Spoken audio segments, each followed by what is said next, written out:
I actually am the guy who came up with the I modestly say, which was how we named iMac. It's one of those things you look back at, it seems kind of obvious, Internet, Mac, it wasn't that big a deal. But it was that big a deal because Steve hated it when he first heard it. And you think that Steve is this great, incredible judge of creative and everything, which he was, but not every single decision he made, made us happy at the agency. So we showed him 5 names at the beginning. iMac was our favorite, and he goes, hate it, hate it, hate it, hate it. So he said, you have 2 weeks to come up with a name, because he had a name in his mind. He was focused on MacMan. He thought MacMan was the greatest name in the world. I swear to God, that's true. So we showed him all these names. No, iMac is much better. And it's like, well, I don't know, I hate them all, and then now you got 1 week, and if you can't come up with a better name, it's going to be MacMan. So we were more incentivized, and we come back with new names. He doesn't like any of those, but I pull iMac out of the bag again, but we still like this one. And that time he paused and said, well, I don't hate it this week, but I still don't like it. Now you got 2 days. So there's no real ending to the story other than the fact that the next day someone at Apple told me that Steve had silk-screened the name on the model of the computer, and he was taking it around, getting people's opinions, and lo and behold, it was suddenly iMac. He never said another word. I never said, I told you so, or anything like that. But then all these other I things started sprouting. And I don't look for the accolades for coming up with the I necessarily, but I think you all owe me a huge debt of thanks, because if it weren't for me, you would probably be sitting there with your phone man right now. This is the essence of simplicity, and I love this image because it really does capture everything that Apple is about. And it's not just their products, honestly. It's what you see in that picture is really what guides Apple in all their operations. It's where ideas begin. It's the elimination of committees. It's the streamlined nature of getting from point A to point B. Really, this was in Steve Jobs' head, and he applied it to pretty much every decision he made.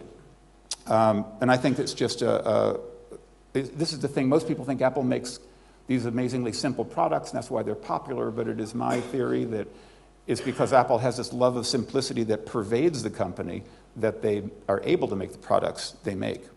Another way companies use focus groups is developing products and going out and finding what people are looking for and try to anticipate future needs, that kind of thing. Now, this is going to sound very rough. It's a Steve Jobs thing, so I'll blame it on him. But he could not care less what his customers wanted. And I say that actually in a good way, because he said he thought that wasn't their job to think of things that they might want. That's Apple's job. It was their job to dream up things that people couldn't possibly imagine by themselves. And then when people see those things, they'll say, wow, I want one of those. So the last thing in the world he would do would go out and ask people what it is they're looking for. He would often quote Henry Ford, who said, if I asked people what they'd wanted, they'd say a faster horse. Steve said in 2010 at this digital conference that Apple has 0 committees. He was very, very proud of that. He said that Apple works like a startup, that in effect they're the world's largest startup. And he was really proud of that. And if there was one behavior that I saw in him over all those years, a consistent behavior, was when anyone started acting like they were working at a big company, he would swat them down very quickly inside Apple. And if we did something, he'd say, you're acting like a big agency and I don't want to work with a big agency.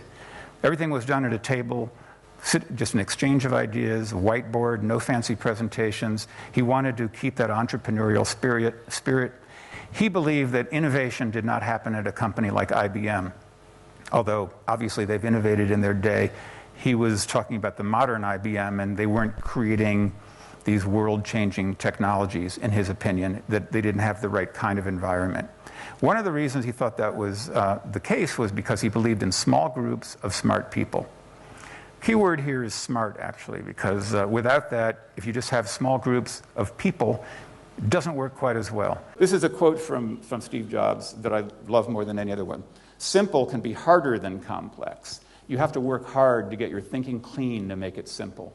But it's worth it in the end, because once you get there, you can move mountains. And I think no company more than Apple has proven what the belief in simplicity can get you, the most valuable company on earth.